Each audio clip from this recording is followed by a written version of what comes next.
eller lige starte med. Det her, det er til det dybt sans. Og det her, det er pærecider blandet med 3 af de der snebold. Og hvis man ikke ved, hvad snebold er, så er det sådan noget hvid glasur med et eller andet mærke på. Marcipan. Ja, og så er det chokolade, og så kommer marcipan. Og frisk juice. Frisk saltet ud. Han lyver! Du skal ikke lyve til ham! Fuck det.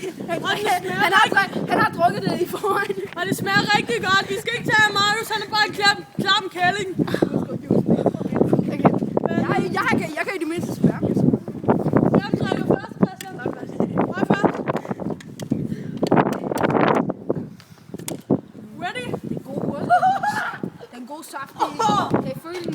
Den gode saft. Det er saltet, tykke urskåljuice. Se, jeg kan kraftedeme lide det. Kom så, Kralle. Nu er det din tur. Jamen, jeg kan godt fylde en dåse til op, hvis du vil. Kom over. Skal jeg begynde?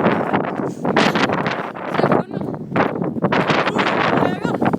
Hvad synes du, Kralle? Jeg tror, han knækker sig.